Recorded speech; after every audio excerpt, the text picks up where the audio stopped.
மாணவர்களே, இப்போ நம்ம இந்த வீடியோவில் என்ன பார்க்க போகிறோன்னா 10ஆம் வகுப்பு தமிழ் பாடத்துக்கான முக்கியமான நெடுவினாக்கள் மற்றும் சிறுவினாக்கள் மட்டும் பார்க்க போகிறோம். அடுத்து கட்டுரை, இம்பார்ட்டன்ட் கட்டுரைஸும் நம்ம பார்க்க போகிறோம். நாளைக்கு நமக்கு எக்ஸாம் இருக்குது. ஸோ இது லாஸ்ட் மினிட்ஸ் ப்ரிப்பரேஷனாக நீங்கள் இதில் இருக்க நெடுவினா, கட்டுரை, அப்புறம் சிறுவினா மட்டும் படிச்சுட்டிங்கனாலே கண்டிப்பாக உங்களால் நெடுவினா, சிறுவினா, கட்டுரை எல்லாமே ஃபுல்லாக அட்டன் பண்ணலாம். ஸோ இப்போ நம்ம வாங்க பார்க்கலாம். ஃபஸ்ட்டு நெடுவினா பாருங்கள். நாட்டு வளமும் சொல்வளமும் சொல்லி நமக்கு நெடுவினா கொடுத்துருக்காங்களா, அது நல்லா படிச்சுக்கோங்க.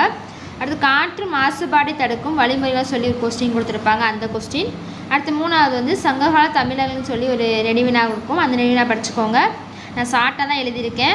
அடுத்து ஐந்தாவது பார்த்திங்கன்னா நாலாவது கொஸ்டின், உங்கள் இல்லத்துக்கு வந்த உறவினருக்கு நீங்கள் செய்த விருந்தோம்பல் சொல்லி நமக்கு ஒரு நெடுவினா கொடுத்துருப்பாங்க, அது.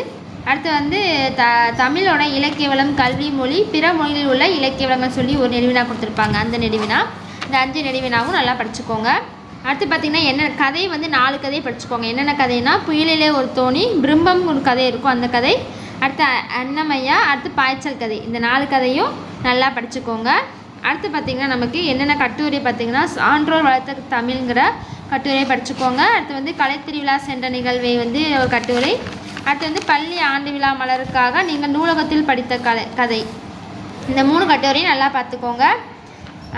அதுக்கடுத்து பார்த்திங்கன்னா இன்னும் கட்டுரைனா மரம் பற்றி படிச்சுக்கோங்க. அப்புறம் கடிதம் பார்த்திங்கன்னா மின்விளக்கு வசதி வேண்டிய ஒரு கடிதம். அடுத்து உழவு தொழில் பற்றி, அடுத்து உணவு விடுதி வசதி கேட்டு, அந்த மாதிரி அந்த கட்டுரை இருக்குது பார்த்திங்களா, அந்த கட்டுரையை நல்லா படிச்சுக்கோங்க. அடுத்து சிறுவினான்னு பார்த்தீங்கன்னா நான் உங்களுக்கு இயல் போட்டிருப்பேன், அந்த இயலில் இருக்குது பார்த்துக்கோங்க. ஃபஸ்ட்டு இயலில் நமக்கு 2 கொஸ்டின், தமிழ் அன்னையை வளர்த்துவதற்கான காரணங்களும், புளியங்கன்றுன்னு சொல்லி நமக்கு ஒரு சிறுவினா கொடுத்துருப்பாங்க. 2 சிறுவினா நல்லா படிச்சுக்கோங்க. 2வது இயலில் பார்த்திங்கன்னா உயிர்கள் உருவாகி வளர ஏற்ற சூழல் பரிபாடலில் ஒரு சிறுவினா கொடுத்துருப்பாங்க, அந்த சிறுவினா நல்லா பார்த்துக்கோங்க. 3வது இயலில் பார்த்திங்கன்னா தனித்து உண்ணாமைன்னு சொல்லி ஒரு சிறுவினா ஸ்டார்ட் ஆகும், அந்த சிறுவினா பார்த்துக்கோங்க. அடுத்து 4வது 2 கொஸ்டின் பல துறைகளோட வளர்ச்சி பற்றியும், அடுத்து 2 வலுவிதிகள் பற்றி எழுதுகன்னு சொல்லி ஒரு சிறுவினா இருக்கும், அந்த சிறுவினாவும். அடுத்து 5வது சிறுவினா பார்த்திங்கன்னா என்னெல்லாம் பார்த்திங்கன்னா மருது நிலத்தில் ஒரு சிறுவினா இருக்கும்.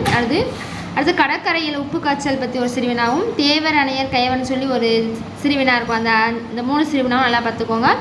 6வது இயலில் பார்த்திங்கன்னா தலையை கொடுத்தேனும் தலைநகரை காப்பேன்னு சொல்லி ஒரு சிறுவினா இருக்கும், அந்த சிறுவினா. அடுத்து சேர சோழ பாண்டிய நாடு பற்றி ஒரு சிறுவினா இருக்கும், அது படிச்சுக்கோங்க. அடுத்து 7வது பார்த்திங்கன்னா சங்க இலக்கியம் காட்டும் அறங்கள் சொல்லி ஒரு சிறுவினா இருக்கும், அதுவும். ஆசிரியப்பாவோட பொது இலக்கணம் பற்றிய சிறுவினாவும், சுற்றுச்சூழலை பேணுவதே இன்றைய அறம். இந்த மொத்தம் நம்ம சொன்ன சிறுவினா மட்டும் படிச்சுக்கோங்க. படிச்சிங்கனாலே போதும், கண்டிப்பாக எக்ஸாமில் நீங்கள் நல்ல மார்க் எடுத்துடலாம்.